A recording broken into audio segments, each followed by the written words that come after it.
Okay, so here's the final example for section 5.1. Once again, I'm just asking you to find the inverse function, and this is the type of problem I would put on the final exam. So the first step is to rewrite it as y equals. Second step is to interchange x and y, and then proceed with solving for y. So that's all you need to do is solve for y. So on this one, I'm going to multiply both sides by 5y minus 2 to get rid of the fractions.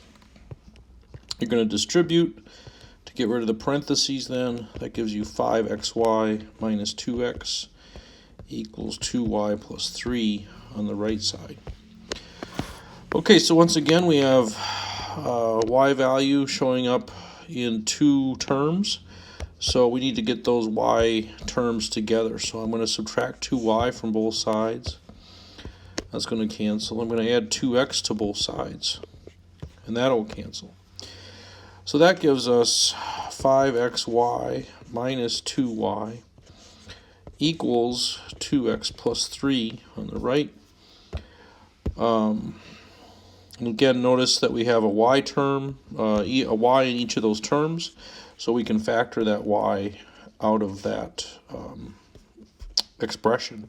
So that gives us y times the 5x minus 2. All right, and the final step to get y by itself, we divide by 5x minus 2. Cancels off. Okay, so we end up with y equals 2x plus 3 over 5x minus 2. And again, I would encourage you to write the answer with the proper notation, with function notation.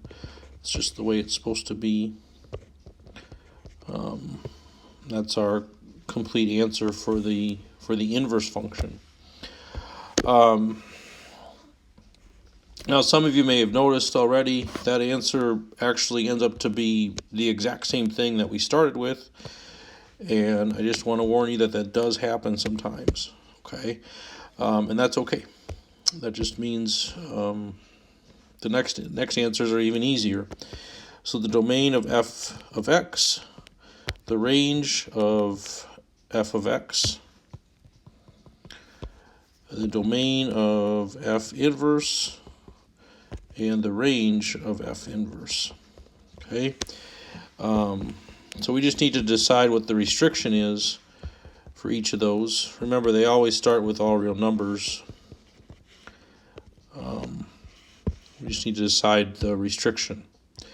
Now, our inverse function has a denominator of 5x minus 2.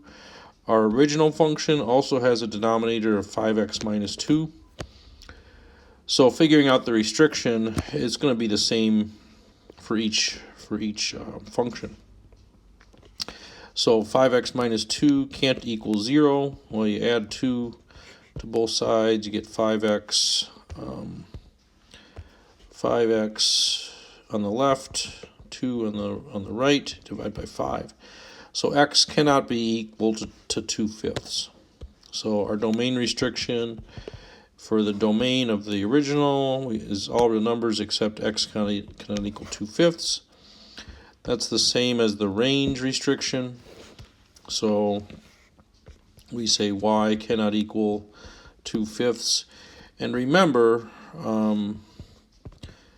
the inverse function had the same denominator, so it has the same restrictions.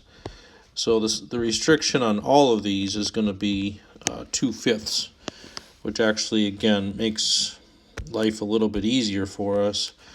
We don't have to do two separate calculations.